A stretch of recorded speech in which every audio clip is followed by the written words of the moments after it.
Yo, what's up? Howdy. Welcome everybody.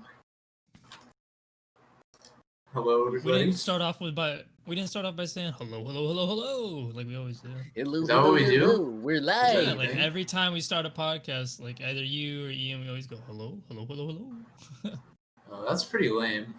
Yeah, maybe we need to come up with something. We could have a cooler one, yeah. Listen, what matters Maybe we is, just scream at the screen for 2 minutes. listen, we're all here. Hello. We're all ready to fucking talk about everything. I hope everybody's having a good day. If it was a shitty day, I hope we can make it better. Yeah, relax. And then midway through, we'll just give you so much to worry about that your day will get worse. Don't worry, we're gonna talk about boaters. Your problems are So- nothing Oh, yeah. in comparison. Yeah. Or I'll be talking about boaters apparently. No matter what we talk about today, just remember we're gonna laugh about Trump supporters. So I think Socrates said it best when he said, "Voters are the heroine of the masses." Harold. I think I read about that actually. Yeah. I'm pretty sure. I heard So yeah, that. give everybody here a second here to join in. Yeah. How's you guys' day going? Mine's good. Work was pretty busy. Surprise it. It's been busy. I mean, I feel like a bunch of people from LA came out here. The beaches were popping before some of them were closed up. Luckily, it's pretty Just- fucking slow today over Oh, that's over good. on my side. Yeah. You guys ready to get started? I'm down. Yeah. All right. Record my We're doing a current event starting off as usual. We want to pull up the article. Let us talk about it. So, another very sad story. I believe 2 or 3 episodes ago we talked about police wellness checks and how terrible it is that our police do mental health checks and it routinely ends poorly. And we have a perfect example. This happened in Salt Lake City, Utah. Starting off at the top of the article, a mother of autistic boy shot by police speaks out. Why didn't you just tackle? Salt Lake City, Utah. A 13-year-old autistic boy is still recovering in the hospital after getting shot several times by police on Friday night in Glendale. Lyndon Cameron had injuries to his shoulder, both ankles, intestines, and bladder, according to his mother. As an officer-involved shooting investigation was underway with the Salt Lake City Police Department, the boy's mother told 2 News what happened. And the bottom part right here just kind of explains what happens in the video. And for time's sake, let's go ahead and just jump into that video right there, right under what I just read. Friday night in Glendale, Golda Barton called police to help her with her son. It was less than 5 minutes. How could it have escalated in less than 5 minutes? He was running away. Barton says her 13-year-old son, Lyndon, was running from police because he was scared. Is it a He didn't want sloth to be there? taken to the hospital. Yeah, it's pretty badass. Lyndon has That is pretty autism and badass. Asperger's. That's why and they he's really shot extremely him. upset. Barton called He's the working police with the and enemy. asked for a crisis intervention Sloths. team. That knows how to deal with people with mental health issues, okay? So you call them, and they're supposed to come out and be able to de-escalate a situation using the most minimal force possible. Telling officers her son needed to be taken to the hospital for treatment. I said, look, he's unarmed. He doesn't have anything. He just gets mad and he starts yelling and screaming. And he's a kid. He's trying to get attention. He doesn't know how to regulate. When police arrived, her son ran away. One Salt Lake City police officer fired their weapon. And I hear, get down on the ground! Get down on the ground! Get on the ground! Bam, Jesus. bam, bam, bam, bam, bam, bam, bam, bam! it's still so fresh. Like Police the said distress they it were causes is responding to a insane. juvenile psych episode and had Like, it's reports probably that playing Linden in had her made head threats as with a weapon, it's but insane. haven't yet said if a How many weapon shots was was it? recovered at the scene. I believe 7. Barton says Count the never- bangs, And I Michael. thought my son was dead, and they didn't tell me he wasn't dead, and Yeah, I they wouldn't think let he me was go to the dead, too. hospital for like a long, long time. Linden is now awake, but his recovery will be an extremely long one. Barton says she takes solace in the support from her community, but needs answers from police. Why didn't they tase him? Why didn't they shoot him with a rubber bullet? He's a small child. Why don't you just tackle him? You are big police officers with massive amounts of resources. Come on, give me a break. It's almost like when you fund police stations, the quality of the police don't get better. It's almost like they just become more militarized.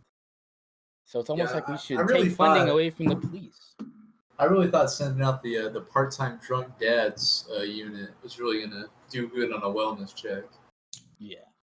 But Getting- Like, getting back to it, this is just it's another just clear-cut example of misuse of funding. Like Force. yeah, we police, give, force. and then it goes on the article to where the police department's like, oh, we don't have all the facts right now. We don't really know what happened. And they also kid. That's They also tried fun to say that fact. the kid had a weapon, but then they said no weapon was ever found, and there was no evidence that there was ever a weapon. So the police just lied. And yeah, it's just when you give funding to the updated slave patrol, they're gonna do nothing but harm people, harm normal people just like us, And be sure to cover For no themselves. reason.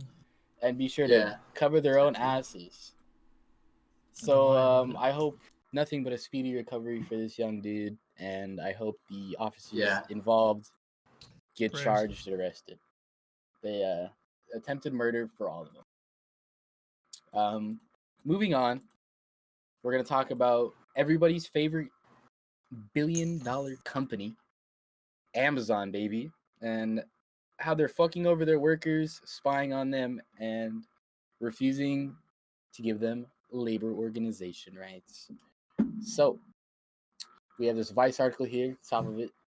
Amazon is hiring an intelligence analyst to track labor organizing threats. Amazon is looking to hire 2 people who can focus on keeping tabs on labor activists within the company. Scrolling down a little bit to the very top of the article. Amazon is looking to hire 2 intelligence analysts to track labor organizing threats within the company. The company recently posted 2 job listings for analysts that can keep an eye on sensitive, confidential topics, including labor organizing threats against the company. Amazon is looking to hire an intelligence analyst and senior intelligence analyst for its global security operations and global intelligence program. The team that's responsible for the physical and corporate security operations such as insider threats and industrial espionage. That's crazy. Industrial espionage. Such like crazy, like weird word to me. The job ad lists several kinds of threats such as protests, geopolitical crises, conflicts impacting operations, but focuses on organized labor in particular, mentioning it 3 times in one of the listings. Amazon has historically been hostile to workers attempting to form a union or organize any kind of collective action.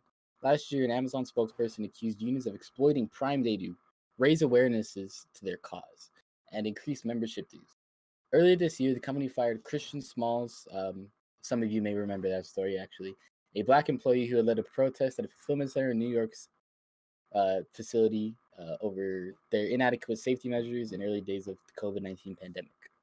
During a meeting with Amazon CEO Jeff Bezos, love that guy, Dad, company executives discussed plans to smear Smalls, calling him not smart or articulate, feeding into the stereotype that black men are illiterate. Which of had course. nothing to do with his Which- firing too. They just tried to spin that on him That sounds like a Trump Just- comment. and act to- like he was lazy. Yeah.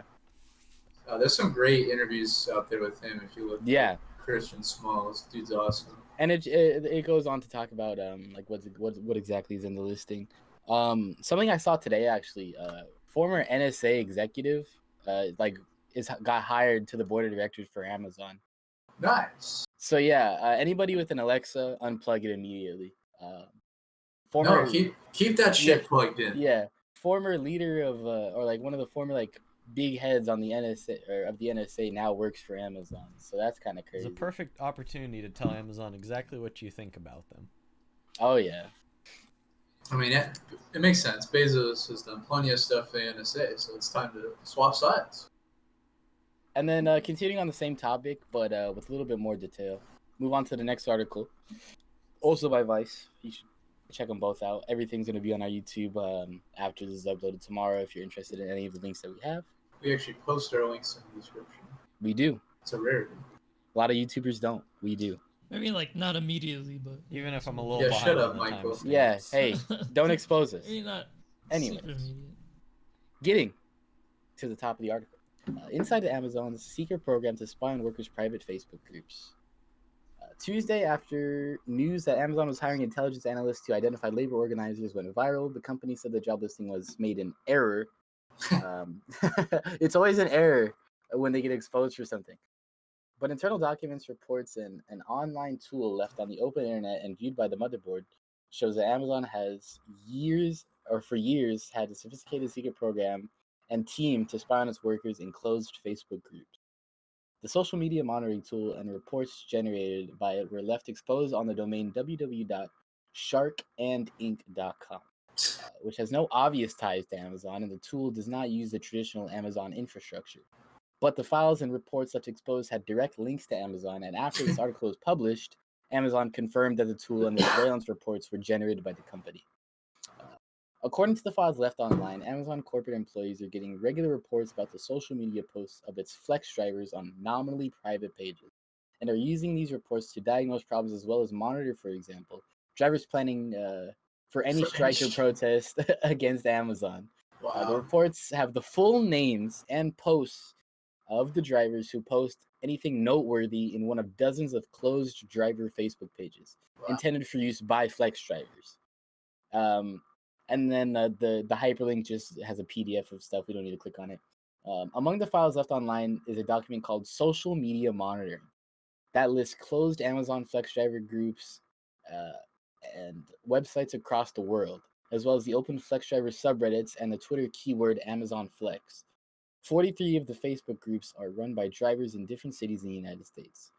Before I continue, really quick, I work for Whole Foods, an Amazon subsidiary, and during my orientation, I was told if I were to ever make any post about Whole Foods, Amazon, or any of its subsidiaries, I have to use a certain hashtag so that they can monitor. So they can monitor what I post about Whole Foods to see if I'm exposing secrets or talking shit, etc. I obviously don't post about them because I don't want. I would use that hashtag all the time. Though. What are you talking about?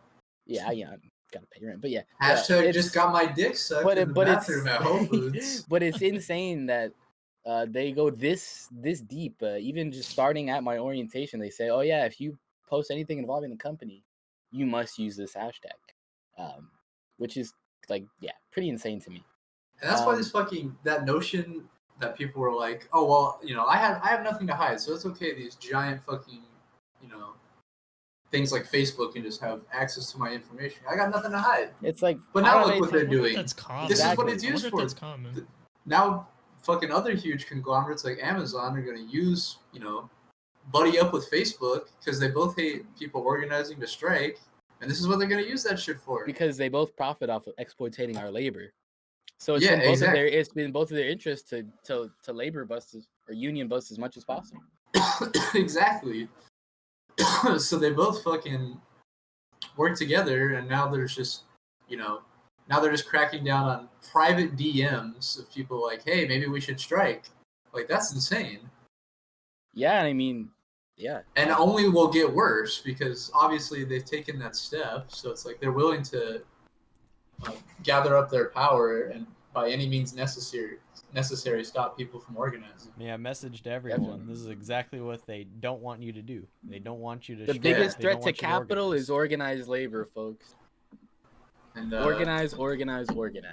But this is what people like Snowden, fucking Assange, people, and Assange's trial's on right now. We talked about it earlier. Yeah, the sham trial where they're gonna try to execute him, probably. Yeah, definitely. Extradite him and execute him. But yeah, this is what they told us about. It's at the end of the day, it's gonna come back. Now they're, they got shit on all of us. Capital can't handle the heat, man. And speaking of heat, let's talk about climate change, baby. Jake, you want to bring up this article? Yeah. Oh, it's just a tweet, but we don't have to actually open it. Is it Because we experienced it, so I kind of just wanted to jump on. Yeah. But it was the hottest, I think, ever recorded in the wider LA County area. 121 degrees in Woodland Hills. Yeah, that was... even here, it got to here in Oxnard, it got to 93, 94, maybe even hotter than that. And we had it way too easy compared to the rest of the state. And we were having that, obviously all the fires happening at the same time, and this weather exacerbating those fires. So it's like the air quality was so bad, it was so hot. Yeah, so we're just gonna see things like this get worse. Like I saw in I think it was Colorado, they just had record heat too, and they've obviously been having fires too. Mm-hmm. But then a couple days after, they had snow. Yeah. They had full-on snow coming. Yeah, I heard about that. It went from 90 to 30. To 30, yeah, within 2 to 3 days. And I guess this year is just breaking records for weather. As every year prior to it has, and right. Every year it's getting both more extreme and more sporadic. Yeah. And more fossil fuels in the atmosphere. Ooh, what a coincidence. Yeah. And with increased money to campaigns of corporate Democrats and Republicans, the less climate justice we're getting. Yeah, and we're cutting things for example, the fucking E.P.A. Yeah, we're getting and how more it functions. deregulation. Yeah. Let's bring up our E.P.A. shit. Is that what's next? That is what's next. Do you want me to take this one? Yeah, go for it. Alrighty. So at the top of the article here, it's by the New York Times. EPA relaxes rules limiting toxic waste from coal plants. The agency weakened Obama-era rules meant to keep metals and other pollution out of rivers and streams, saving industries tens of millions of dollars. Fuck the planet. Let's make some fucking money, by the way. Starting off at the top, by Lisa Friedman. Washington. The Trump administration on Monday relaxed strict Obama-era standards for how coal-fired power plants dispose of wastewater laced with dangerous pollutants like lead, selenium. That's a big word. and arsenic. You know what that does? I don't. It's don't breathe it in. That's don't that's how you pronounce it. Keep that shit out of your body. That's what I can already tell from this. And arsenic. A move environmental groups said would leave rivers and streams vulnerable to toxic contamination. The EPA regulations scaled back the types of wastewater treatment technologies that utilities must install to protect rivers and other waterways. They also pushed back compliance dates and exempted some power plants from taking any action at all. The change is one of several the Trump administration has pushed to try to rescue a coal industry in steep decline, as it should be. We should be moving away from all types of fossil fuels, but we should also have very detailed plans on how we're going to rehabilitate these coal miners into green jobs. We are going getting deeper into it. The dying Morse code industry. Yeah. Yeah. The horse carriage industry is in steep decline. But anyway, I invested in the telegraph. Yeah. Extending the life of aging coal-fired power plants and trying to make them more competitive with cheaper natural gas and renewable energy. The move came days after President Trump's son, Eric, described his father as a champion of coal miners who will fight for you. My least favorite son. Yeah, to clarify. Eric, the bastard. Yeah, prefer Junior. Oh, yeah. Junior's the preferred dipshit. Yep. Coal industry executives who had criticized the original restrictions as costly and overly burdensome praised the changes. Andrew Wheeler, the EPA administrator and former coal industrial lobbyist, beautiful revolving door, gotta love it. Experience in the industry, wonderful. Described the revisions as more affordable pollution control technologies that would reduce pollution and save jobs at the same time. Because we care about jobs as Republicans. Whether you get paid well or not, that we don't talk about that. But we want you to have a job. No social safety nets, but this really low-paying job that's also killing the planet. That's what we want you to have. I trust the former coal industry lobbyists. Oh yeah, you kidding? Actually, Why, as the head of the EPA, why wouldn't you? We believe in the right to Come on, Jack. be free and dependent on a job. EPA officials hailed the move as a milestone in Mr. Trump's policy of achieving energy dominance. Environmental activists said that the new rule threatened the health of 1.1 million Americans who live within 3 miles of a coal plant discharging pollutants into the public water. There are dozens of water bodies around the country where the local water is significantly impacted by the type of direct dumping of toxic metals from power plants, said Thomas Smar, an attorney with the environmental group Earth Justice. He said the new rule would help keep these older, dirtier coal plants alive longer by allowing companies to use cheap and ineffective methods of dumping pollution into our water. We could probably stop it right there. I think that's good enough. Again, this further deregulation, especially with something insanely important like our environment, is very just in tune with the standard conservative view, but also incredibly dangerous. Even like right now, in the face of all these like insane climate change tied things that are happening around the country, we're still like, oh, more pollution's fine, because freedom and liberty for the corporations, which are people, definitely 100% people. Corporations are people. Yeah. And shit like this really shows, I mean, in a way, shows like why from the offset the EPA can only be so effective too, and why it's been so dismantled.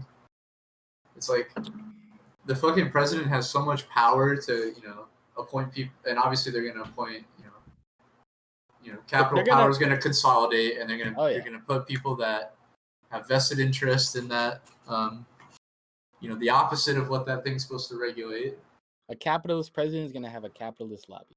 But the thing is, like, the EPA, the way it's structured, since we don't really pick people in the EPA, and of course, there's scientists and different groups that all constitute the EPA, but these people that determine where the money goes, what things are funded within the EPA, what things we research, that's all fucking some guy that Trump picks, and the fucking they get to it, they agree with any dumbass that Rick Perry, Energy Secretary. Yeah. Dear God, like, these people they're gonna kill us. It's like there's no other. He ran a failed presidential campaign, and then he went on Dancing with the Stars, and then he got picked up by Trump. Can we fucking go off and watch that his fucking presidential run? It's too good. It's too good. Pull that shit. It's way too good. He ran in 2012. I don't know if this is the first time he ran for president. He ran against Obama. His pitch is very interesting. But now, is he still the energy secretary, or did he? Which I can't keep in mind is the guy that's in charge of the nukes. Also, this guy was in charge of our nukes in the Trump administration. Dude, I love this fucking ad so much. It's one of the greatest ads of all time. It's 30 seconds of just pure homophobia. Get the cameras off really quick. I want full screen this shit. I want them to see that. I'm not ashamed to admit that I'm a Christian. But you don't need to be in the pew every Sunday to know that there's something wrong in this country when gays can serve openly in the military, but our kids can't openly celebrate Christmas or pray in school. That's true. The war on Christmas, brother! I'll end Obama's war I can't on openly religion, celebrate Christmas. and I'll fight against liberal attacks on our religious heritage. Faith made America strong. It can make her strong again. I'm Rick Perry, and I approve this message. No. So that's the nuke guy, and the guy that was supposed to help fucking Puerto Rico get their power back. So hey, really cool. Quick, I have so much respect for him. He's defending my right to Christmas, brother. It's true. The war on Christmas by these Marxist Islamists. I remember the Christmas wars. I was deep in the trenches. Digging. I was actually a trench digger. I was in 1 foot high crawl spaces fighting other fucking. Yeah, me and Hanukkah were side by side when we shot Kwanzaa. Kwanzaa didn't stand a fucking chance. I had to fight and dig. But yeah, not to go off, but yeah, that's what happens with the EPA, baby. Is we have dumbasses that rule it, and it sucks. Now we get to come full So circle. yeah, full circle. All these fires, the EPA, is not regulating all these this waste that's causing more pollution, more climate change, more fires, and people got to work in this. So can we bring up our Intercept article? And let's go down a couple paragraphs when it's the first quote when it says, "We work." This is from Eian Brown in the Intercept. We work when there are rains. We work when there is fire. We work in whatever conditions. It isn't the most viable, but it is a necessity to provide for our families here or the parts of our families that stayed in our place of origin. Said Gervasio Peña Lopez, a board member of the local indigenous workers group, Movimiento Cultural de la Unión Indígena, who's a mixed tech and worked in the fields for years. There's no resource we can count on, so there's nothing left but to work. Officials that regulate evacuation over exemptions have close relationships to agriculture associations that serve local business owners' interests. Over 4 years of massive wildfires, the wine region's agriculture commissioners worked closely with the Sonoma County Farm Bureau and Sonoma County wine growers to repeatedly grant permission to growers to harvest in wildfire evacuation zones. Smoke from wildfires can damage the delicate flavor of the region's world-famous wines. The threat of deep financial losses creates a pressing incentive to harvest as quickly as possible. Even when fire and smoke risk damage to lungs, and especially during a year when yields are expected to be lower than usual, and the pandemic cut down restaurant sales. Just throw immigrants at the fire and make sure we maximize profits. We need, as they said, we need our delicate flavor of the region's world famous wines. We can't damage the flavor of the wine, so we'll just throw. We have to damage immigrants' lungs instead. Exactly. Because obviously, profit is more important than a human life, regardless if they're documented and they were born on the right part of an imaginary border. Yeah, and as the organizer said from the article, he's like, we don't really have like a net, we're organized, but we don't have a resource or like anything we can fall back on, any kind of unemployment, anything that's remotely like that. So it's when disasters like this happen and the officials are like, hey, all these evacuation orders, it doesn't count for the these immigrants. We're gonna let them go ahead and go in the fields and risk their life. They're essential. Yeah, they're essential, and those workers, he's saying it there. He's like, we have no means to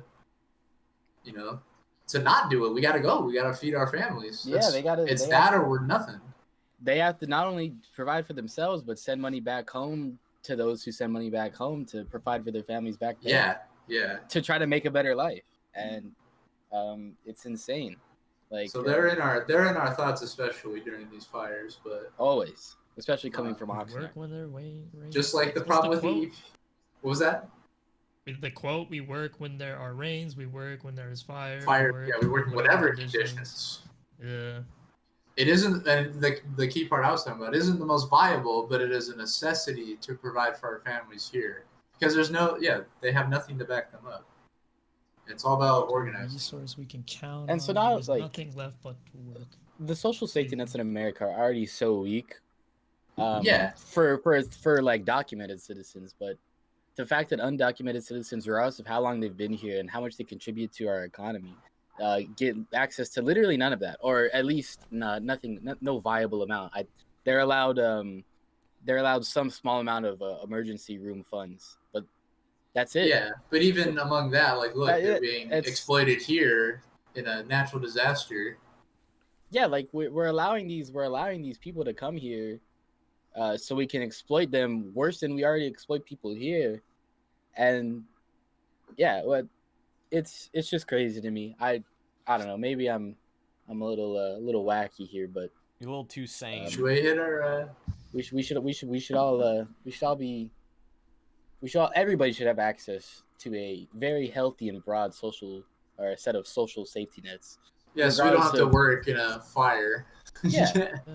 Fuck grapes. There's no other Who cares about option grapes? than These are people's fireworks. lives. We should be making sure that they're okay and their families are okay before we care about some fucking wine. Fuck Yeah. wine. Like I've it's never delicious. fucked wine or grapes, but yeah, I feel you. Anything but the capitalist product. All right. Should we hit our break? We're around a Let's good 30. hit our It'll be a break. short break. Yeah, short break here. Our music selection here. Shorter songs. We're coming back with the some general information and numbers on the femicides that are going on, and we're going to talk about some other international things. Yeah, and from the last episode, I believe the name was Glittering Generality. Shout out to you for talking about the femicides. We hope you're here. We're gonna talk about it. We're gonna be a bunch of stuff. Yep. Yeah, we got a good show. See you guys after this break. Let's get the cameras cut. Music start. We'll be back. Time this shit.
Hello.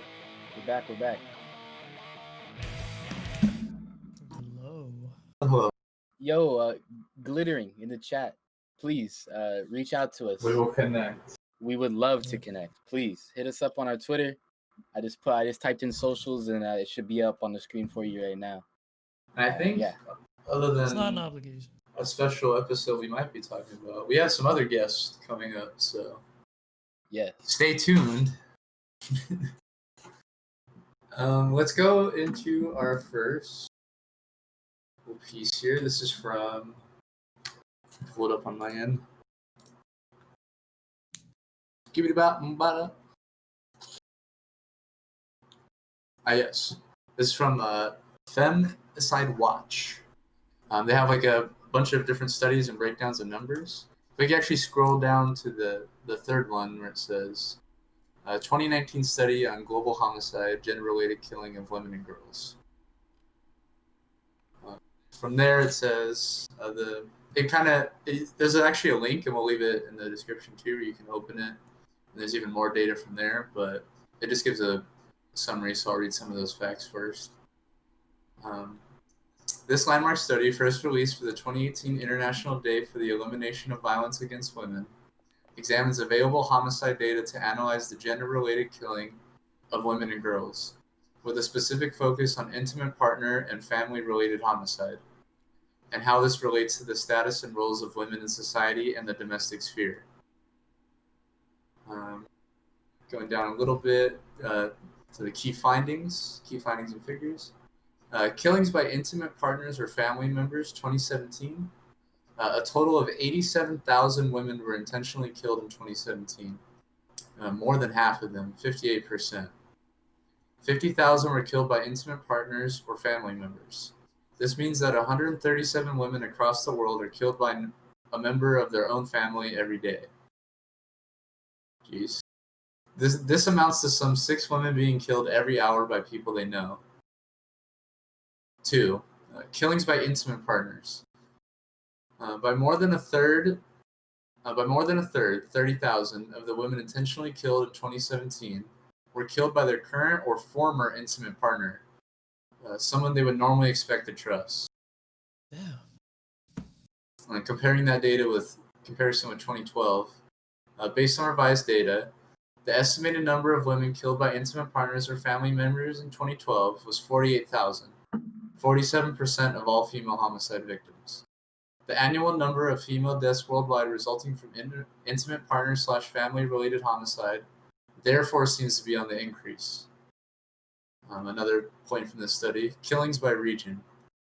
The largest number, 20,000, of all women killed worldwide by intimate partners or family members in 2017 was in Asia, followed by Africa, 19,000, the Americas, 8,000, Europe, 3,000, and Oceania, 300.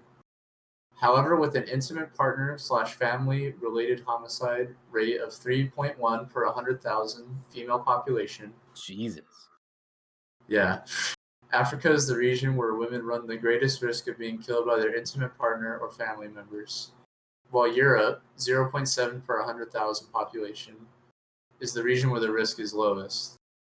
And no one get the fucking chud idea. Oh, Western values. Yeah. It's all Western values. Chud's out. Don't try to do this eugenics bullshit. None of that fucking. Well, if you just look at the numbers, of course it is about ingrained patriarchy, and that's what's trying to tie this to strictly race is where you get fucking strictly European. We will shit on you, with no hesitation. Get that shit out of here. Anyway, continue. Sorry. That was pretty much it from that study, and I just wanted to point out some of the big numbers. And yeah, we need to have a guest, because honestly, if we have someone that has more information and all their own, we're all in. Yeah, we reached out to you. Hope you got the DM. I made a quick little chat with all of us in it. After the show, we will talk, and we definitely want to have you on if you're interested. But this here was a good resource. It was kind of like this section here is just a collection of different articles and different studies that they approved, and through it there's little summaries of each little one, and you can click on them and it'll open the full study, etc. To tackle onto the whole feminist movement, though, because of these femicides that are happening specifically in Mexico and Latin America, we have another article we should bring up. Unless you wanted to say something, I didn't want to. No, I was just gonna bring up that all of our links will be on our YouTube again. I just wanted to say, if you're interested in any of the links that we have, go on our YouTube. After the video is uploaded, we will have all the links in the description. Just wanted to keep plugging that. But yeah, continue on. This is a very important topic. So actually, I have a liaison in Mexico. She's my girlfriend. She gives me deep information on what's happening on the ground. She actually told me about this, and this has been ongoing. Feminists take over Human Rights Office, claim inaction on women's rights. Reading from here. This is from Mexico News Daily. A feminist collective has taken over the Mexico City headquarters of the National Human Rights Commission, the CNDH, and turned it into a shelter for victims of gender-based violence. The Ni Una Menos, Not One Woman Less, collective seized the historic center offices of the CNDH on Thursday and later knocked down the building sign and replaced it with a banner that reads, Ni Una Menos, Mexico Shelter House. The collective members claim the CNDH has failed to defend women's rights and provide adequate assistance to those in need. The Commission's Mexico City headquarters are now our property. We're not going to hand it over. It's a squat for victims, said Yesenia Zamudio, a collective member whose daughter was murdered in 2016. She told the newspaper Reforma that victims of gender abuse who have nowhere to live will be welcomed at the CNDH offices, located a few blocks from Mexico City's Zocalo or Central Square on Cuba Street. We're more suitable for these premises than the parasitic people who were here before. We're going to provide legal advice and even accompany women to prosecutors' offices, Zamudio said in a separate interview with the newspaper El Universal. She said that women from other parts of the country who have suffered sexual abuse, as well as family members of victims of femicide and other gender crimes, will also be welcomed. Skipping that one. According to members of the collective, about 100 women have sought legal advice and psychological help at the CNDH offices since the takeover late last week. Legal and medical professionals who belong to the group are attending to the request for help, they said.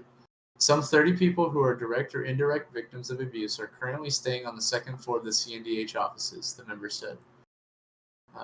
One woman who made her way to the Universal Rights headquarters shelter is Carla Garcia, who told El Universal that authorities failed to follow up her complaint against an ex-partner who abused her and even tried to run her over in his car. We can stop there for now in the article, but this actually is something that Carolina had told me about, that they're actually going in there and taking the paintings of like these presidents from the national building, like presidents and other, judicial leaders, etc. They're fucking, if you have the image up, they're like painting him and doing all kinds of shit to him. And AMLO, who us as lefties, maybe should be disappointed because we thought he was going to be better than. We stand a little too hard at the beginning of his presidency. Yeah. I can't lie. He kind of seemed like a Bernie Sanders type politician, but he ended up being more of more Obama. Or more of an Obama. Because he's claimed that the femicides, have not increased. And we just read data that literally they've increased. So yeah, literally. He's denying it, and then also specifically about this protest here. They're doing the same thing they're doing to our protests here, which is, these are not peaceful protests. I'm all with you until you vandalize property or take over this building, or I'm all with you until that happens. Until you actually start doing something that matters, Because when a protest is peaceful, or at least when a protest doesn't make anybody uncomfortable, even peaceful protests like stopping blocking highways and stuff, it makes people uncomfortable. And that's what makes people listen to you. Yeah. So they're okay with protests where everybody's comfortable and nobody's in your way because they could ignore you. But the very moment you make one person uncomfortable, they're gonna smear the shit out of you. They're gonna say, "Oh, this is stupid. This isn't really a problem. They're fighting. They're just a bunch of lazy people that want handouts. These aren't peaceful protests. They're rioting. They're looting. This is a terrorist organization. They're going to do whatever they can to smear you and make you seem like your movement is illegitimate. But that's when you have them on the run. But that's when you have them on their back foot. Too. That's the through line here. Like both there and here with the Black Lives Matter protests, like they're literally, the protests are about, hey, it's about we're literally dying. Like we're begging for some kind of change because fundamental human life is being extinguished. And if you have a problem, now people like AMLO or our politicians too are like, fucking, what matters is property. Property is equal to the value of your life. and that's what's been created. And what I wanted to touch on really, when you fuck, I kind of lost my train of thought here, but basically, oh fuck, I really got derailed. That's crazy. If you want to continue on something, go ahead. Yeah, but I mean that's what I think the biggest takeaway between the kind of protests that are rising from the femicides as just the ones that are rising here because of police brutality. You know, it's a global struggle against. They're literally valuing, you know, the accumulation of, you know. They think that this inanimate object that they've created holds equal or more value to that of a life of a literal life. People aren't out here protesting because there's various reasons, but in these two specific examples, they're protesting because it's a literal matter of life and death. And they've pushed as far as possible. Yeah, I remember what I was gonna say. When the system works, people don't feel the need to protest. The reason that these protests are happening is because the system is failing. It's the worst way. And people are literally dying, and they're just ignoring it. And we protest, they don't listen to us. The police continue their brutality and even increase during the protests. And then we start rioting. And then they make the entire movement about, oh, look at these rioters. Even though the overwhelming majority of these protests have been insanely peaceful, or have been peaceful up until the point where the police attack the peaceful protesters. And then it turns into a riot. Well, so when the system works, the people are content and they won't protest you. But as soon as you don't listen to them and don't fix the issues that they've brought to the table, they will protest, as they should, as everybody should. Right. And they don't listen to the protests, or they don't allow the protests that will cause actual good change for everyday people. But they'll turn a blind eye. They'll have their Gestapo police turn a blind eye to the anti-mask protest, the arrest Gavin Newsom protest. They'll let the fucking people spit in cops' faces and shit. But as soon as we want to peacefully protest and block off a fucking street, they want to try to arrest us. They want to throw tear gas at us. They want to fucking shoot rubber bullets at us and literally take people's eyes from them. And when these protesters are killed by fucking LARPing ass ANCAPs that come from across state lines with an AR-15 that they shouldn't own because he's underage and kill people, they still want to defend him because he's defending property that isn't his. Yeah. Because he's some fucking LARPer that just loves to suck off Blue Lives Matter. And it's property is just as valuable as property's more. If it's a black or brown person, property is more. They think property is more. But even disenfranchised white people, if you're a disenfranchised white person, you don't matter. Yeah, crackhead. Yeah, exactly. The fucking if you're not a rich white person, they call you redneck, they call you crackhead, they do whatever they can to alienate you from the real whites. Exactly. And it's ridiculous. Moving on to let's move on. Philippines, more fucking violence against more violence against insanely disenfranchised community. Is the article up? Yeah. Okay. So Philippine leader pardons U.S. Marine in transgender killing. Everybody knows Mr. Duarte. Huge piece of shit. He's the same guy, if you remember from a couple years back, that said, you will be pardoned if you go and kill drug addicts in the streets. Yeah, that's his if you go kill a drug addict, you'll get off scot-free. He said he threw a drug addict or a drug dealer out of a helicopter or something. Yeah. So starting at the top of the article, Manila, the Philippines.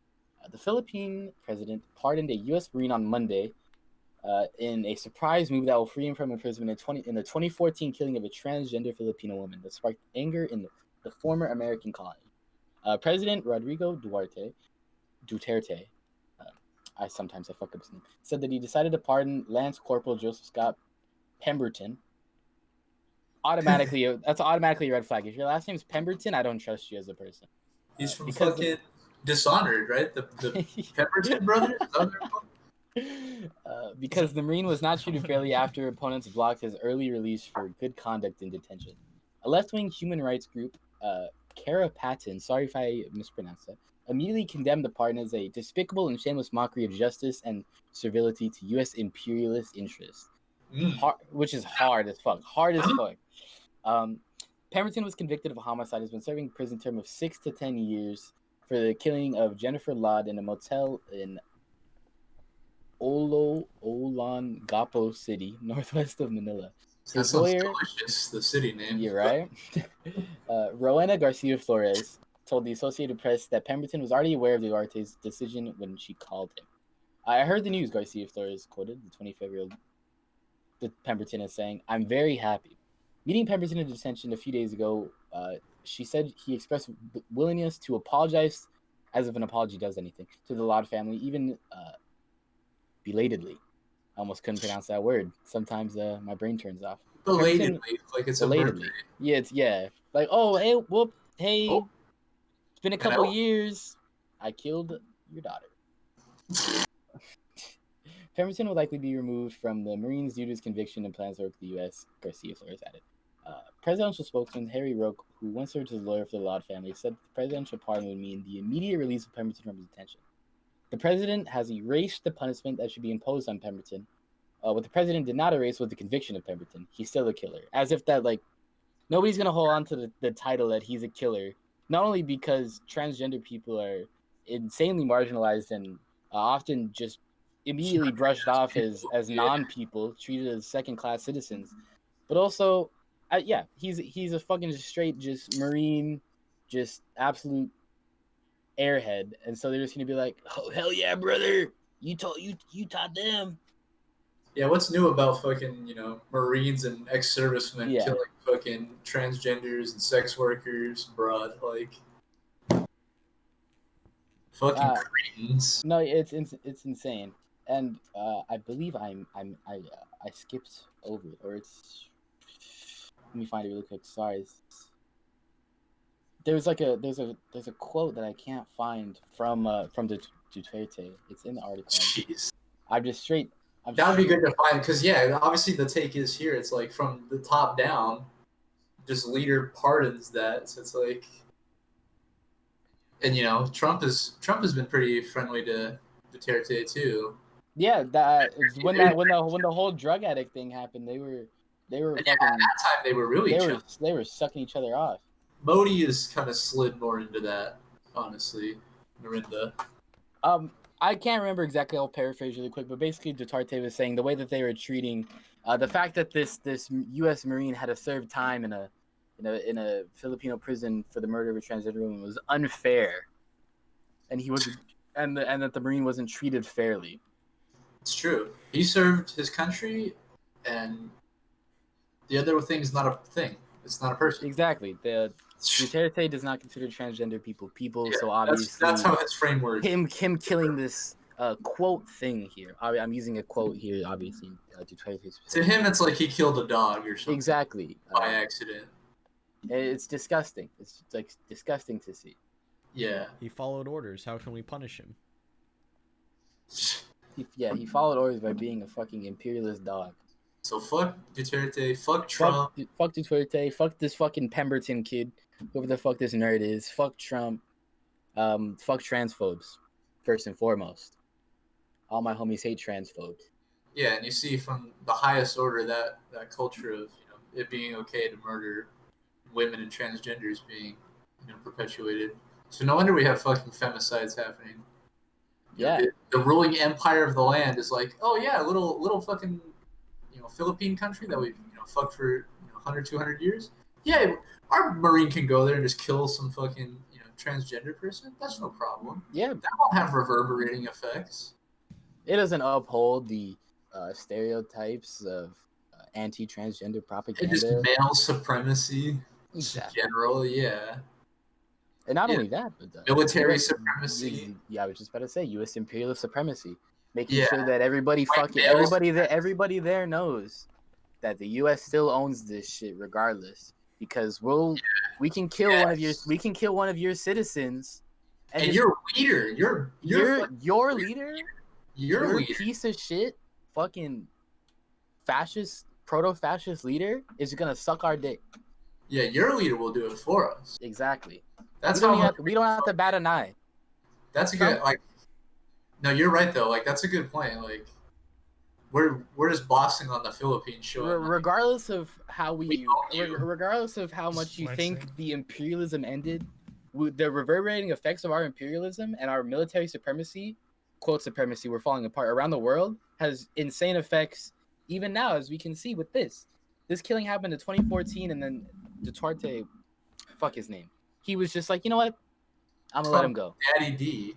We have broken fucking Earth. Well, his on first name is ever Rodrigo, since. right? Just call him Rodrigo. I think we're on a first name basis. Yeah, I want a first name basis, all the fucking proto-fascist. But Yeah. Me and Orban. What's Orban's name? Oh yeah, my grandpa Pinochet. Grandpa Augusto. He had a fire first name.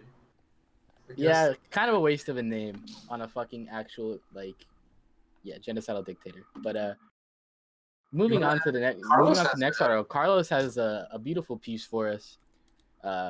Beautiful, not beautiful. That I have something to touch on when he gets into it. Because we can all Carlos, relate go ahead and to take it. the lead on this one. Probably most of the people watching this too can also relate. Yeah. Well, it's what many people are considering. It might not be at this point, but we're in a depression definitely, and it may soon become the Greater Depression. I agree. And one of the signs here.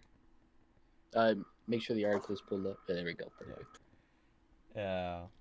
Here we got a Pew Research Center new data they got.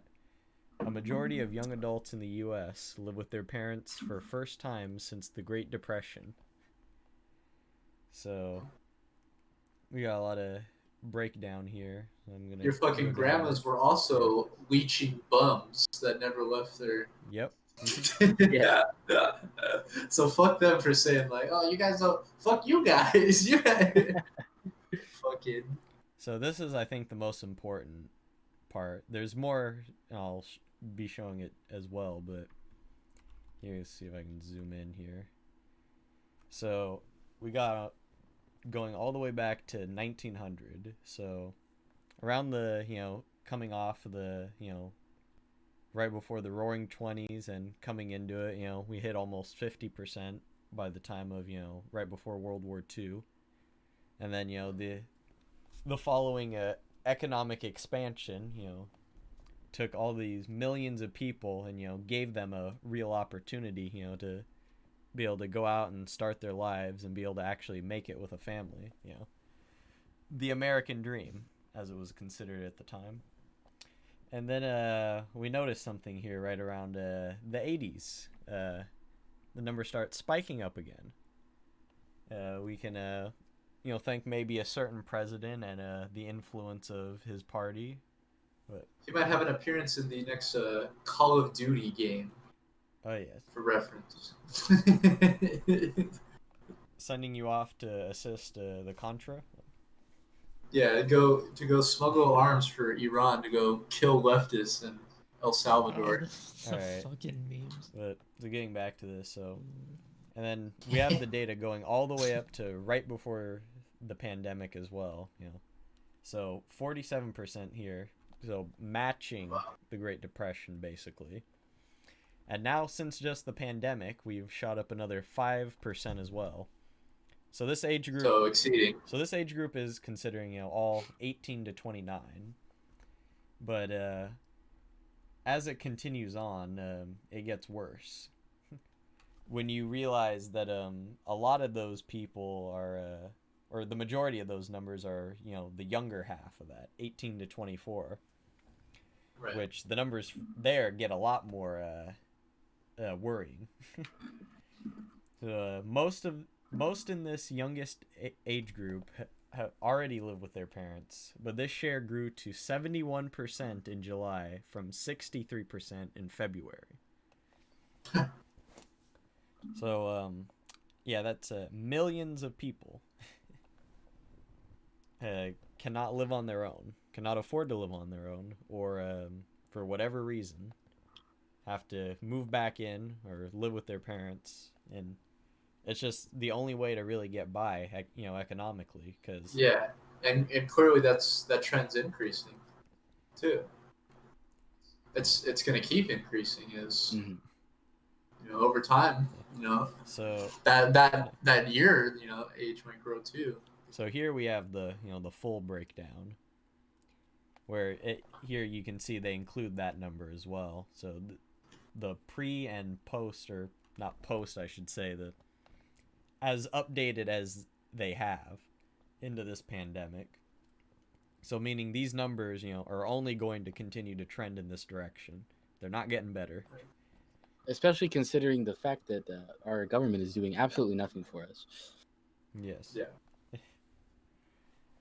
So here we can see somehow surprisingly the 25 to 29 age group is surprisingly low, which kind of shocked me a little bit because I know a lot of people who are kind of getting out of that say 24 kind of age group, and it's like it's less socially acceptable, so to say, to still be living with your parents. So I see why those numbers are kind of like that, I guess, but it's just a shame that many people are out trying to really make it on their own in this pandemic. Mm-hmm. Yeah, I also think in the next couple of years though you're still going to see that number in that age group increase. Yeah. Oh yeah, because obviously you're seeing all the people that are still living at home that are 18, 24. Yeah, you got to assume a lot of this too is probably mostly people renting as well. Yeah. Mm-hmm.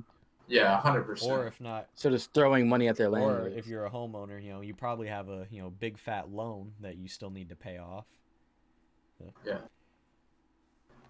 It's just not looking good for average people.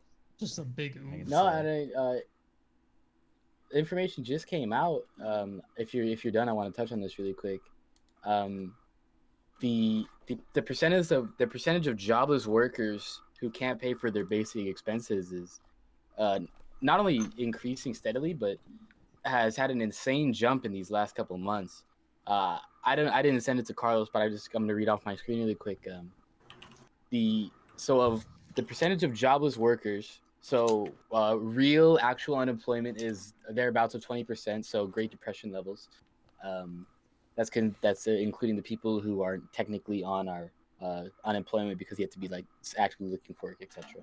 But the current number or percent of jobless workers who can't pay for their basic expenses, food, clothing, housing, and transportation, was about 19% in June, spiking to 27% in July, and just in August, a massive spike, 50% of jobless workers are unable to pay for the basic expenses of food, clothing, housing, and transportation. Jeez. So just anybody who's good at math, do the quick math. 350, thereabouts, million Americans in the whole country, 20% real unemployment, and of that 20%, 50% are unable to buy food. That's millions and millions of people who can't eat because they're getting absolutely zero help.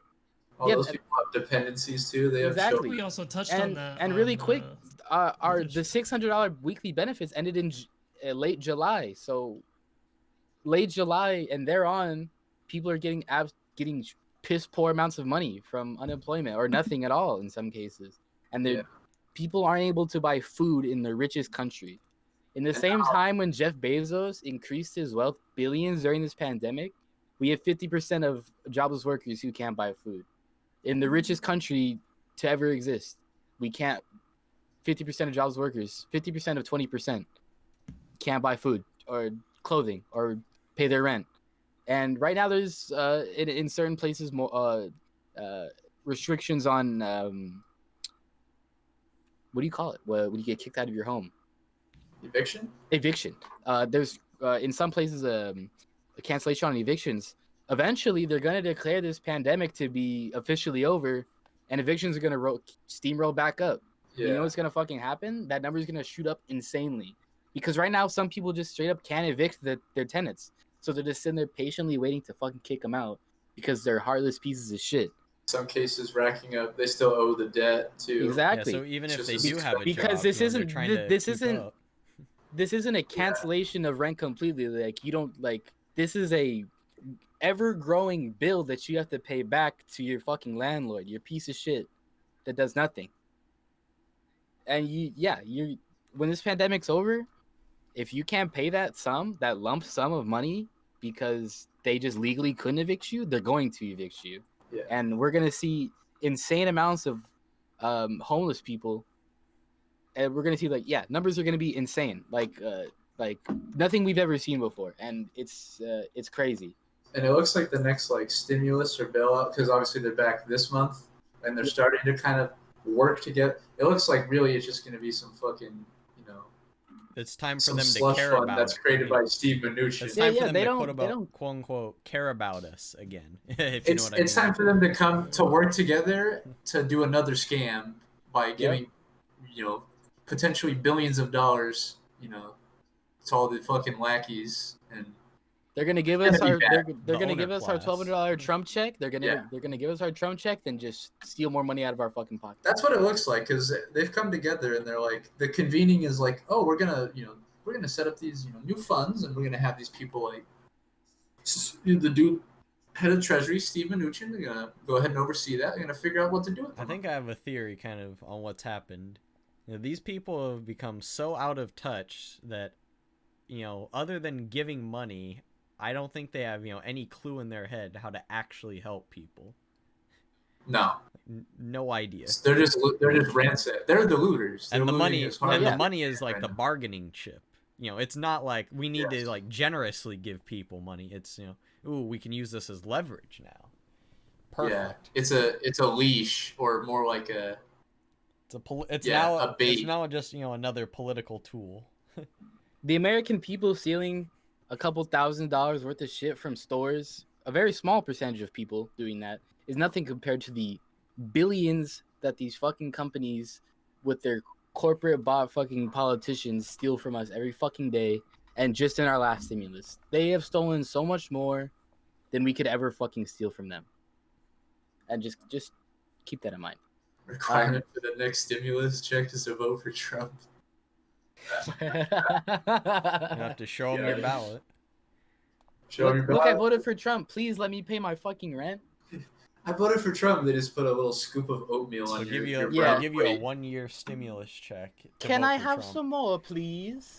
Fill out this Please ballot of help your me. dead relative. Oh, you get the orange jumpsuit instead of walking naked into the cell. Oh, thank you, master. Thank you. Wait, please! I stole my grandpa's ballot. Can I please have some more food? No. Did you kill a Black Lives Matter protester? Sorry, you don't get your stimulus. Here, take my dead relative's ballot. You can use it to get you the money. It's true. If we're done. We jump to the yeah, period testing. So we can take a break. let's push on to this article and then take our last break. Yeah, so we're making spicy time right now. Yeah. So Thank you for An hour watching. and If you have 10. questions and stuff, we watch. yeah, them. please ask in chat if you have any questions. We're gonna get to them probably after this break. Since it's now on screen, for those who follow me on Twitter, you may have seen me absolutely fucking screaming on the timeline about this. I was sitting in my apartment completely alone, upset as fuck because I saw this article. Purity test. Democrats clash over Biden diversity goals. If we scroll down to the very, very top of the article, right under the picture, Black Democrats are urging Joe Biden to resist growing pressure from the left to impose anti-Wall Street purity test on his hiring decisions if elected, warning that it threatens the party's desire to boost diversity in powerful executive branch posts. Listen, baby. Black capitalists are the answer to fucking fixing capitalism. Don't get rid of capitalism. Just put some black and brown folks in positions of power, and it'll fix itself, baby. Even though You gotta diversify your interests. You got Goldman Sachs, Citigroup. You gotta listen, diversify. and that's why the Human Rights Watch gave Raytheon an award for having the most diverse fucking staff. They have the most LGBT members on their board of directors, I didn't know and that. therefore they're a great They company. don't mean putting But anyway. BLM on the staff though. Yeah, exactly. They're Progressives- writers. progressives have been calling on Biden to take a hard line in filling out his cabinet, which groups such as Justice Democrats and Sunrise Movement demanding that he pledge to appoint 0 current or former Wall Street executives or corporate lobbyists to his administration. But Black Democrats, quote, Black Democrats on Capitol Hill and on K Street say this is direct conflict with the party's overreaching diversity goals and would keep many people of color, including those with ties to the financial world, from ascending to key positions long dominated by white males. Not that there's any, like, Black Democrats on Capitol Hill think that there are 0 progressive Black people, by the way. They think all Black Look how people... much they care about diversity. Look how well they've treated Omar. Exactly. A great fucking point. Oh, diversity? Oh, let's just smear her by saying she fucking married her brother. Like, oh, let's not care about the fucking let's just drop nothing but Sharia bombs on her because we don't fucking actually care about diversity. We care about lining our fucking pockets with American money. They mean diversity like we want a Black CEO from a Fortune 500 company. Exactly. We want the revolving door to be more inclusive. Instead of just white males in the revolving door, we want some Black people, we want some women, but no progressive values. We just want you to come in and line your pockets and then leave, and the liberals will praise you. Getting back into it, we've got to fix all the problems that were created over the last 4 years, as if they all started 4 years ago. Said Gregory Meeks, great guy. A senior lawmaker on the House Financial Services Committee and member of the Congressional Black Caucus, which endorsed Elliot Engel over Jamal Bowman because Black Caucus. Let's vote for this old white dude over a progressive Black man. Super awesome. We're going to need every hand on deck from all sectors of the private market or the private sector. Black business leaders the Democrats have floated for potential Biden cabinet positions include Roger Ferguson, CEO of financial services such as service giant TIAA, and one-time vice chair of the Federal Reserve, as well as John Rogers of Melody Hobson, the CEO of Ariel Investments. Yeah, normal Black guys. Yep, super normal, relatable Black guys. I bet they hope. The emerging debate over whether corporate insiders should be in the mix of shaping up to be a major point of tension within the party as it tries to unify around Biden's campaign. Burped again. We have seen the effects of corporate control over the American government for our entire lives. It has blocked universal access to healthcare, real action on the climate crisis, and started endless wars that waste taxpayer dollars. We need to invest in schools and jobs, said Emily Mayer, political director of If Not Now, one of the groups trying to discourage Biden from appointing executives and lobbyists.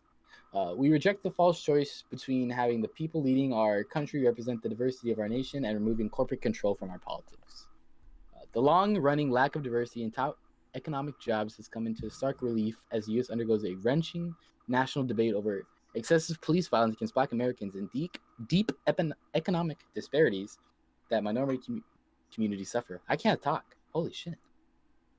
It's a new epidemic. Yeah. A new study by Georgetown law professor Chris Brummer found that there have only been 10 Black political appointees in the history of the federal government's independent financial regulatory agencies, including the Federal Reserve Board of Governors, the Securities and Exchange Commission, and the Federal Deposit Insurance Company. Oh, so not that... The solution is to have Black people run the IMF and ruin Africa. So... That's the goal.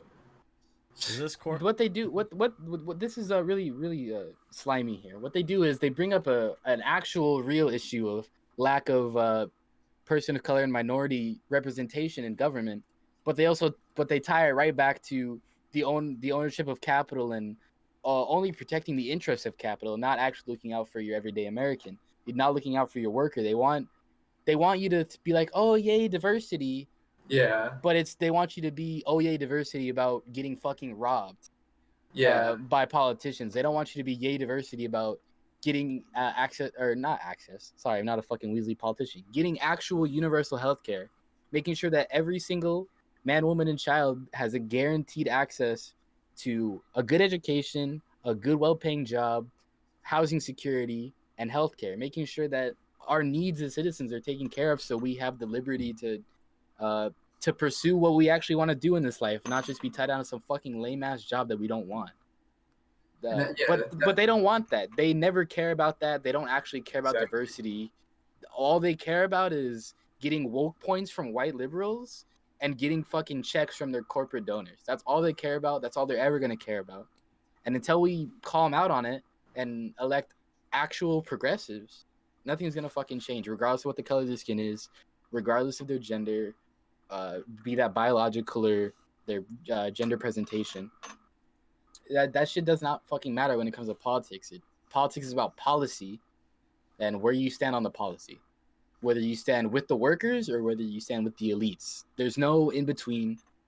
There's no resident centrist on this. You're either for giving everybody healthcare or you're for making sure health insurance companies and big pharma make maximum amount of profits. That's it.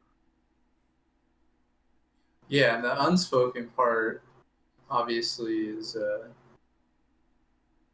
at the type of like government jobs they're floating too. Like the unspoken part is all these financial, head financial positions in government that they're like, oh, this is where we need diversity. It's like it doesn't matter who's in those positions of diversity. Like those financial institutions are fucked based on how they work. Look at Steve.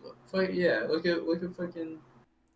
I mean, the institution themselves, the primary goal is to just make money. Those financial head guys, yeah, their whole job is to scam you. It's to fuck us. Exactly. They're literally the worst people. It doesn't matter who's doing the fucking. It's that they're fucking. Like, do you want a black Alan Greenspan? Is that the goal? Because they're just one of the worst. But he's a liar, but a liar that admits he lied to you. Like that's how fucking black pilled he is. Well, he had to admit he was wrong. Yeah, he had to admit exactly. Do you want no wars, or do you want endless war, but the leaders of the manufacturer of these wars just happen to be gay, lesbian, person of color? Would you rather just end the wars? Yeah. Like pick one or the other, man. Like, do you want innocent people to die or do you not? Like, come on. It's not that hard. It's that simple, literally. You guys want to hit our break? Yeah, let's hit our break. Hope everybody's enjoying. We're gonna hit some. We're gonna hit on some cool stuff. Please stay. Last break. Cameras off. Music on. See you guys in a sec.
What's up, Team 10? Hello. Back from a quick one. Hope you guys are enjoying the music. We switched up the pace a little bit. Got some local punk and hardcore band. Yeah. Go Drink fuck some with Yerba it. and listen to that shit. Oh yeah, you kidding me? I'll get you to your fucking day. This is more my style. So we have a surprise. We have a voting article. Topic. Well, none of us are qualified to speak on it, but one of us is. One very special boater. I wouldn't consider myself a boater, but I've probably been to the lake maybe 3 years ago. It was like the last time I've been to the lake. Michael, let me ask you a couple questions. Do you own a boat? Do I own a boat? Yeah. Do you or your family own a boat? Yes. Is there a boat at your house? Yes. You're a boater. Okay. Final question. What's your credit card information? Oh. So I can buy a boat. No. So I can buy a boat.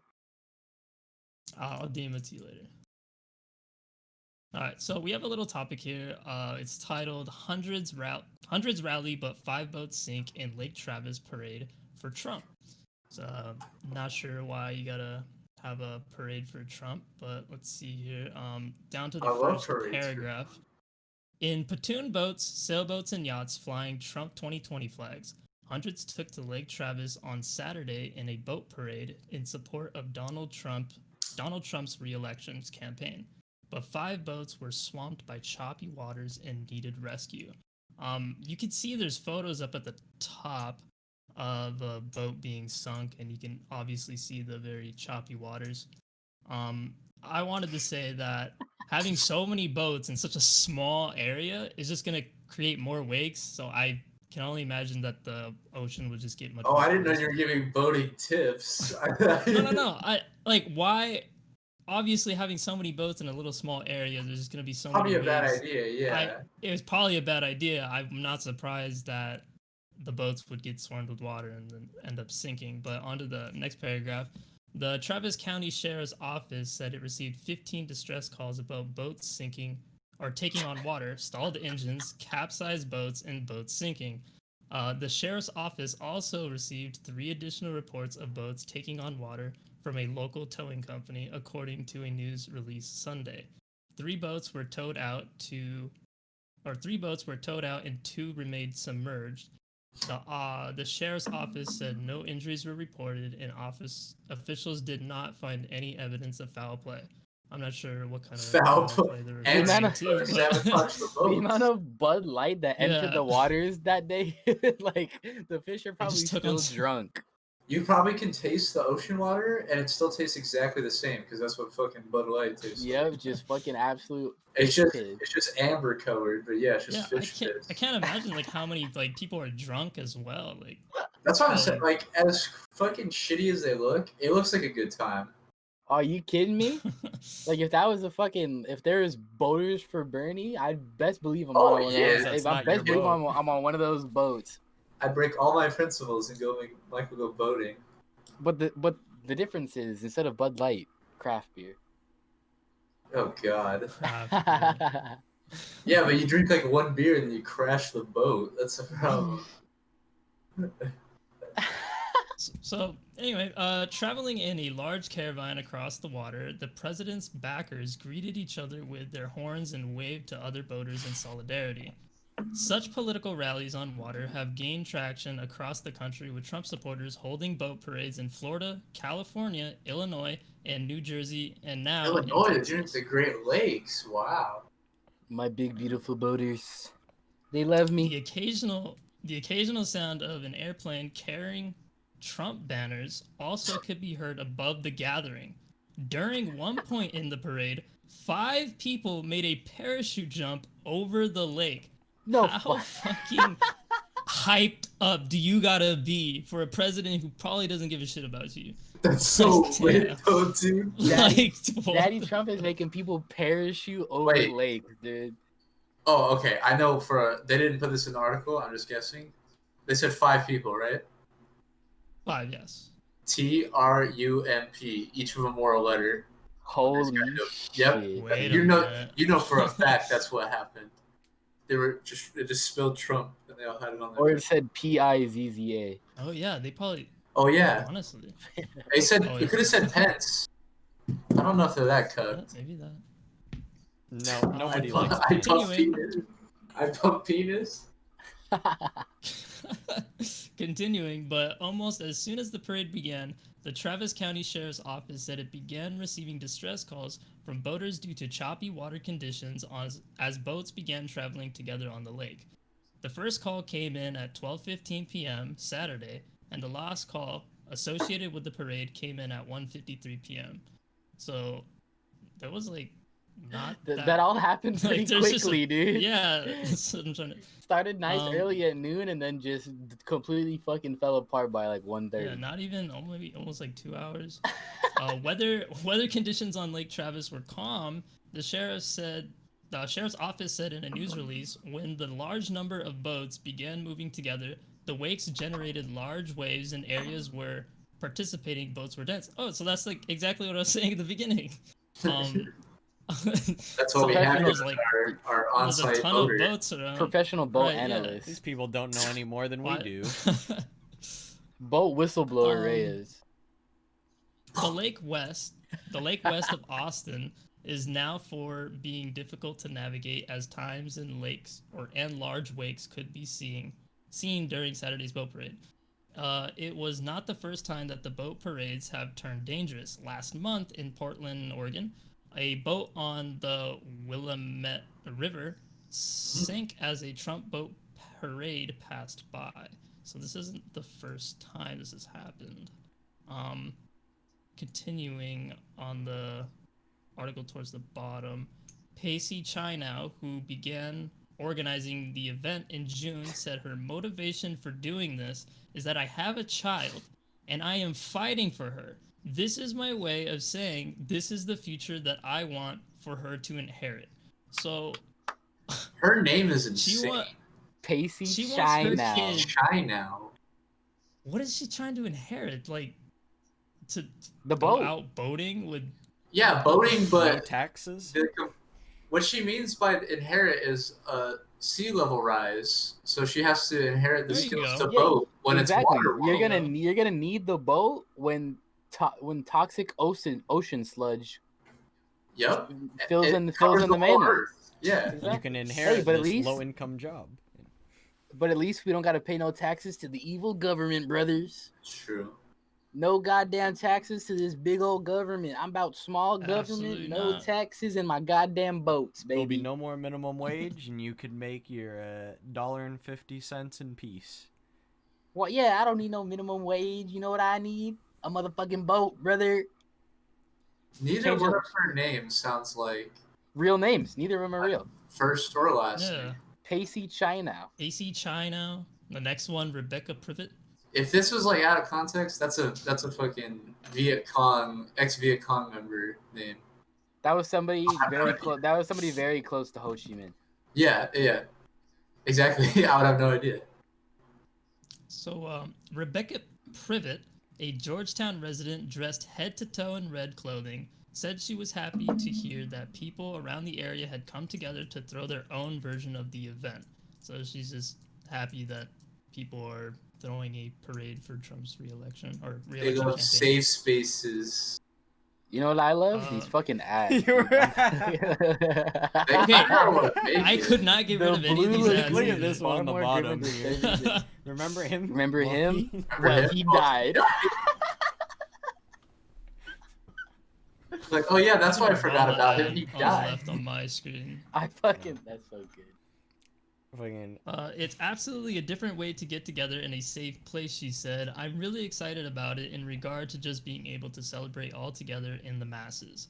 So during a pandemic, you're happy that we're celebrating in a safe space, a quote unquote safe space. Yeah, like what the hell? Snowflakes want the safe spaces on the colleges. Buck Henderson, a Lakeway resident, said Saturday's boat parade was significant in size, I can imagine, compared to other events that he has seen in the past. I think it's a great way to show, or this is in quotes, I think it's a great way to show support for our president, Henderson said. Cole Anderson said she came out to Lake Travis to celebrate the Labor Day holiday weekend with his friends, but was not there to attend the pro-Trump rally. Okay, so this dude's just chilling out on the sidelines, just wanting to have a good time. He's just sidelining a Trump rally. He's just boating to boat. He's a boating anarchist. Yeah. Trump is a sports team. And then he quotes conscientious objector. Support. It's true. He's not about politicizing his boating. He's really just trying to have a good time. He's literally just vibing. Yeah, literally. Continuing, I think, these are in quotes, I think that people have the right to express their political beliefs. I don't agree with anything Trump stands for, but they're not doing anything wrong here. I just think that this is kind of wild. So he's there, he thinks it's all wild, and like, so this dude's How do you think that interview went at at real time? What do you Yeah, think dude about just this grabs the voting? guy on the Man, I sidelines. don't know. I mean, I don't like Trump, but I do like boating, and seeing other people like boating is pretty cool. So, go boaters. It's the one guy in the South that smokes weed but goes to Trump rallies. Yeah, he's the right libertarian that's just cool with weed. Shit as fuck. It was kind of wild, man. He's like, man, I can't really think of libertarian rape analogies unless I smoke weed. So, You're I right, also, QAnon? yeah. The dude just Hey, man, wanted a reason you ever to heard take of his boat out. Pizzagate? You know George Soros? Do you know George Soros funded the migrant caravan Speaking that of was George also Soros, led by MS-13? while we're talking about George Soros, let's bring up that MLK article. Yeah, his favorite donation spot, MLK. Let's get serious for a second before we let you guys go. Yeah, make sure This is let's actually bring a really good one. I might read most of We it. have an article right after this, and then Yeah, we're almost done here, so hang on. stick with us. Hope you guys enjoyed the boat talk by our professional boat analyst, Mr. Michael. Text your Round girl of- and be like, round of applause "Give me for some him. boat talk." That's the first article he's read. Michael gave me boat talk. has it? Mike, It has yeah, actually. that's the first thing. That's the first time you've contributed. No, I'm kidding, man. Oh, I'm glad to contribute.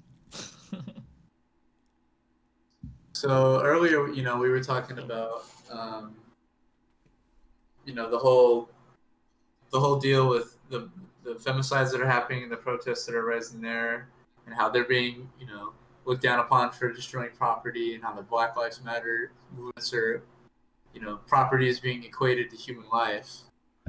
And so I thought this would be a good article from Jacan to touch on.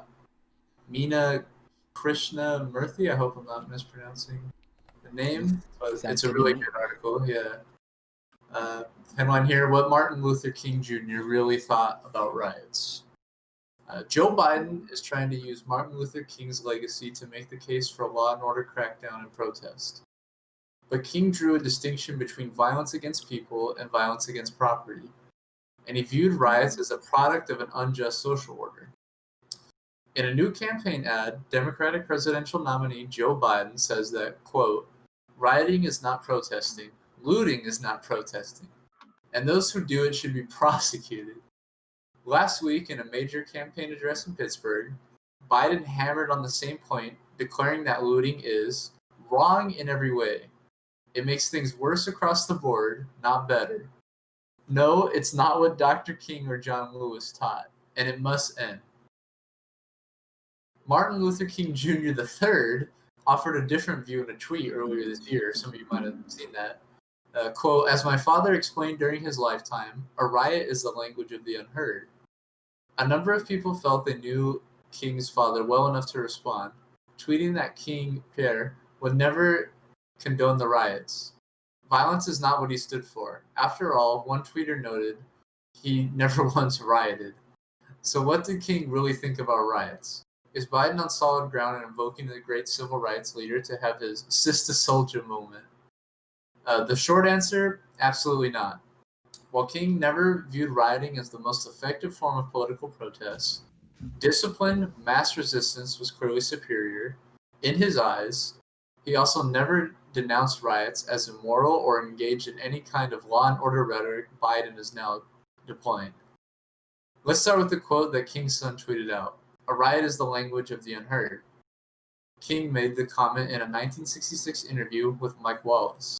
He continued, quote, and what is it that America has failed to hear? It has failed to hear that the economic plight of the, I don't want to get banned on Twitch, poor has worsened over the last few years. The previous year, in a statement to the press about the Watts Rebellion in LA, King argued that people place too much emphasis on racial significance in their assessment of the riots. In his view, riots were the rumbling of discontent from the have-nots within the midst of an affluent society. They were expressions of the despair that afflicts people when they see no other way out of their economic dilemma. Expressions of the doubt about the willingness of the white community and the black middle class to change the situation. Before anyone rioted in Watts, King noted, the state of California had nixed a fair housing bill. The have-nots have been deserted in their struggle for justice and felt they must resort to the methods that gained the most attention. For King, it was crucial to distinguish between violence against property and violence against people. In a 1967 speech entitled Nonviolence and Social Change, he noted that the riots of the year had directed their ire at property rather than people, and that the vast majority of rioters did not attack anyone, similar to today. Where injuries did occur, they were inflicted by the military and the police against rioters, once again, similar to today. In another speech that year, at the American Psychological Association's annual convention, King distinguished between insurrections, riots, and looting. Though they may engage in violent acts, unlike insurrectionists, rioters were not seeking to seize territory or institutions. Looting, one type of rioting, was a form of social protest that served many functions. It was mainly intended to shock the American community. Looting enabled the deprived to take hold of consumer goods with the ease of those with money in their purses. And knowing that this society cherishes property above people, he is shocking it by abusing property rights. King noted that in Detroit, quote, whites and looted in unity. Looting was a kind of physical critique of capitalism in attacking property together. They were attacking the white capitalist power structure that was oppressing them. While those that held both property and persons sacrosanct may have winced at King's distinction, he explained that his views were not so rigid. Quote, a life is sacred, property is intended to serve life, and no matter how much we surround it with rights and respect, it is no personal being. It is part of the earth man walks on. It is not man. With this, King concluded that rioting, which targets property and not people, maintains a core commitment to the moral principle of nonviolence towards persons. Really quick before you continue. Yeah, that's actually where I wanted to end. Yeah, really quick. I have two things. First, the idea of looting in America is incredibly racist because for those who remember, those who were into politics for a while, if you remember back during Hurricane Katrina, when black people were looting stores, taking supplies to survive, they were called violent looters who were stealing and thieves. But when white people would loot and steal to take supplies to survive, what were they called? They were called people just trying to survive during a hard time. Necessity. When it's a white person that does it, the media will eat it up and say that they're just trying to survive. And when a black person does the same exact thing, because we have such a long history of white supremacy in this country and across the entire world, but specifically in America, we're talking about America, we perceive black people as these hyper aggressive fucking animals, and we just assume that they're trying to do is steal and sell this and that, and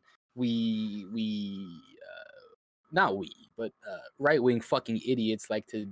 It's black culture. It's these shoot 'em up rap songs, etc., that cause this and that, and they do everything they can. Yeah, Ben Shabibo. They do everything they can to demonize black people, because legislation isn't on their side as much anymore.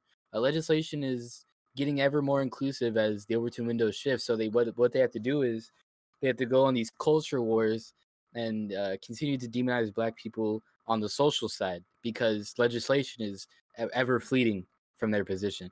So and effectively they don't understand that looting is literally when the supply chains have collapsed, and they're literally like, hey, we need the capital goods, but we cannot afford them like the other. Exactly. So we're literally gonna fucking take them, and that's when capitalism fails in its distribution of the resources, we have to take the resources. Yeah, it's It's the And end. and to talk about the article again, another thing I wanted to bring up. This is a quote from JFK, I believe. Those who make peaceful change impossible make violent revolution inevitable.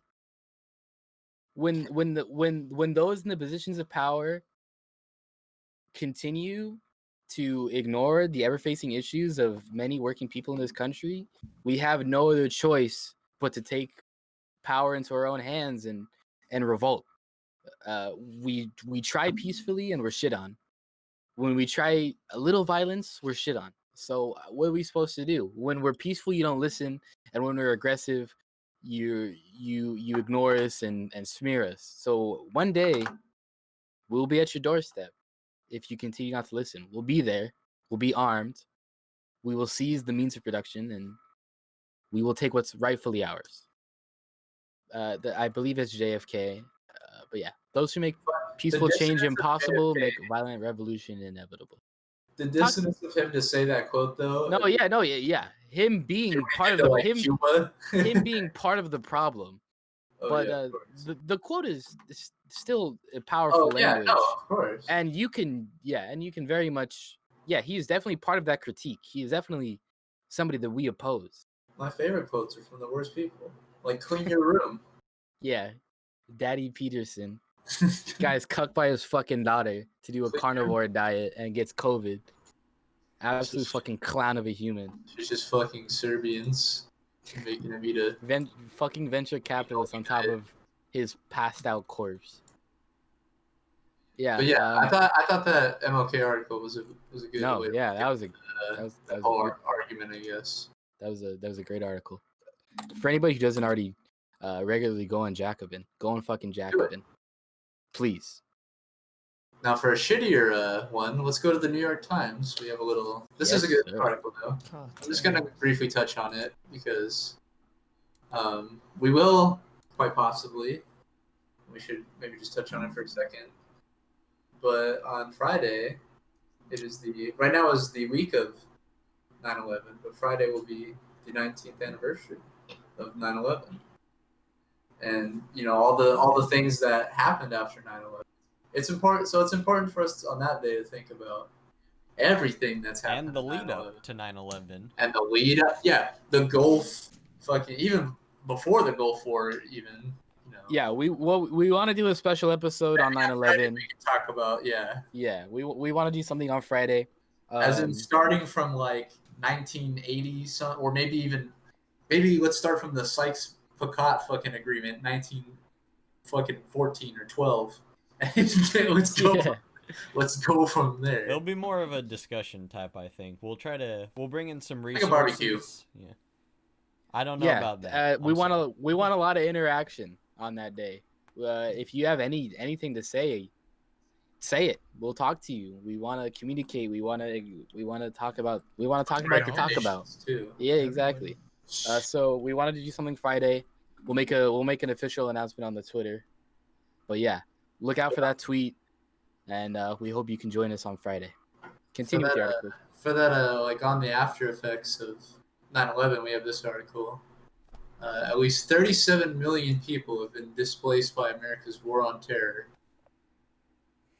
Into the article.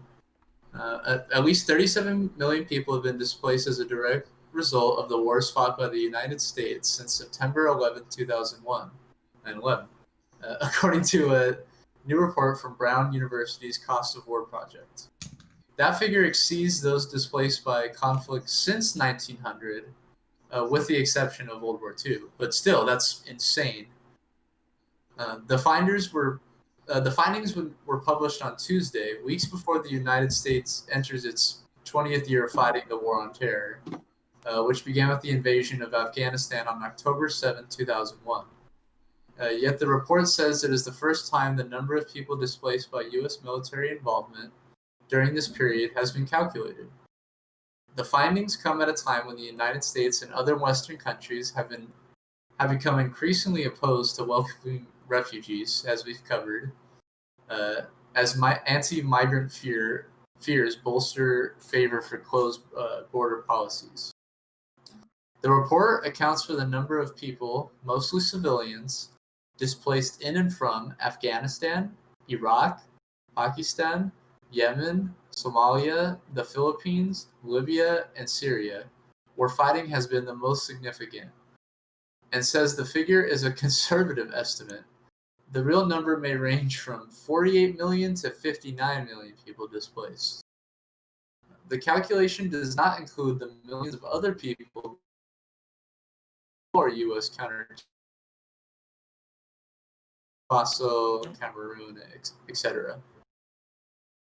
Oh, am I back? Where did Yeah, I? you're good. He was just Okay. naming off the countries: Faso, Cameroon, Central Africa. Yeah. Republic. The extra countries. Is that where I cut out? Yeah. But we Yeah, but got it. it's just there's other countries that Yeah. aren't included in that, but a bunch, This has been one of the major forms of damage, of course, along with the deaths and injuries that has been caused by these wars. Said David Vine, a professor of anthropology at American University, and the lead author of the report.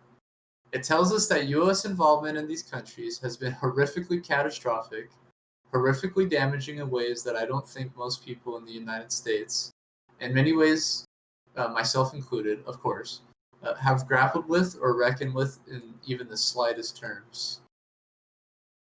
Going down further in the article, this part was interesting too. The report from Cost of War Project also estimated the number of people who have returned to their home country or regions, 25.3 million, though that number includes children born elsewhere to refugee parents. Some of those returning are victims of involuntary deportation from their host countries, and others return only to encounter more of the same violence that they once fled. So yeah, I mean, this whole study, as it said, is a conservative number. It's real, floating, almost towards the 60 million range.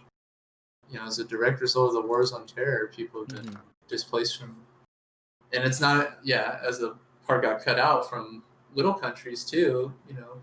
I'm sure that amounts to millions, some smaller millions too. Yeah. So, that's what we need to hold in our resolve right now as we think about 9/11 and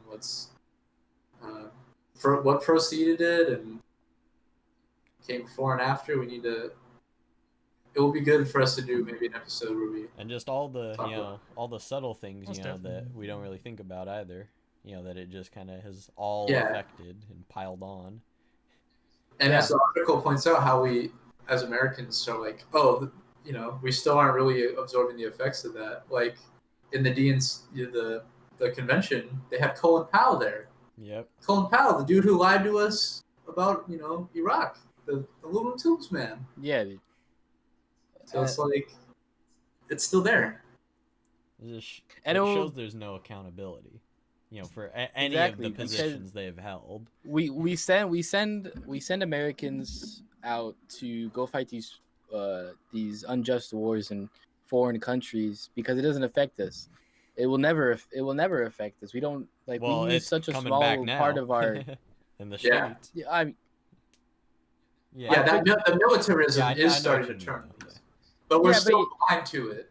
Yeah, exactly. Yeah. Like we don't see the amount of people. We don't see that that's happening. Exactly. We don't see the Right, atrocities that we've caused, and now that it's coming after us. Exactly. And to like specifically 9/11, like to act like it was just some like out of the blue thing that happened, and we had there was no reason for them to attack us, is insane. Like the people that we literally armed these people, destabilized their region, and then they attacked us. We can't act surprised that His niece is pro-Trump, for God's sakes. Exactly. And not only pro-Trump, but fucking cute, dude. Well, that's what the cherry on top. She's cute. That was what made it fucking Like a straight Onion article, dude. Yeah. Like unreal. Anyone have any final thoughts for me? I think we're at a pretty good stop. Yeah, I think we're at a good spot here.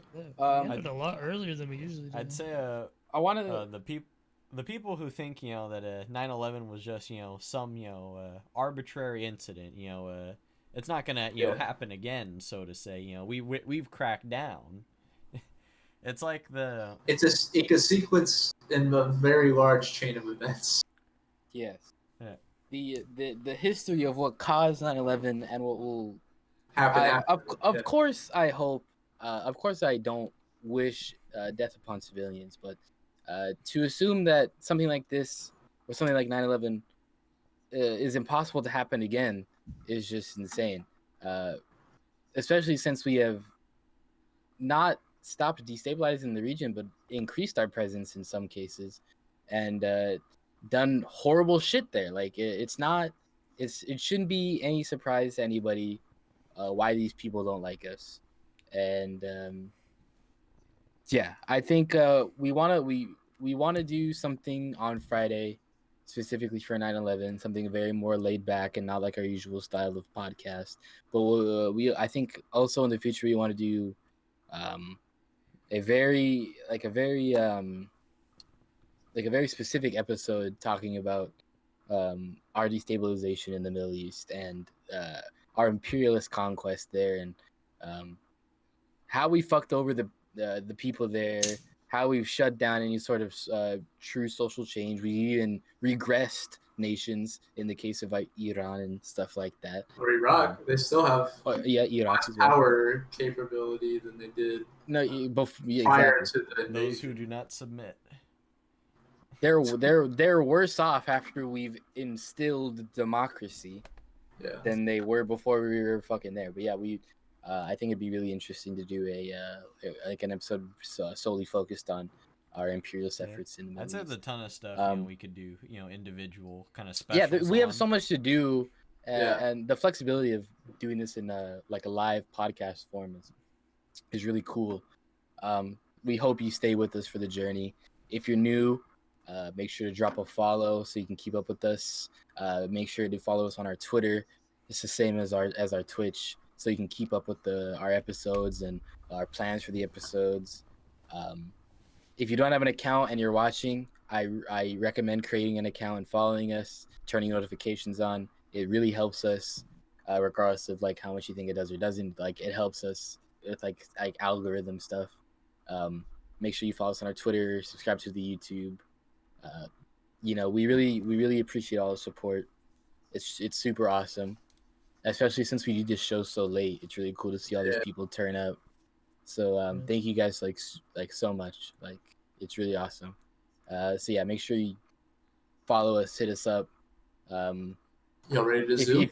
If again, like really quick before we get the cameras cutting the music on. If you have if you have things that you would like to see us talk about, reach out to us. We don't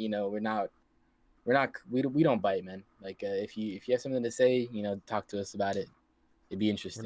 Jacan bites, but I don't. Away. Yeah. Come on. Come on, man. But yeah. All right. We appreciate you all. Let's get the cameras cut and the music going. We'll be in chat for a little bit while the song plays. If you have any questions, talk to us. Remember, peace and love. Keep an Peace eye and out love. for an episode on Friday. We'll be Yeah. posting more details. Yeah. Check it. Make sure you keep up on the Twitter. Workers of the world unite. And everybody, please sleep well. Have a good night. Talk to you. Yeah. Thank you.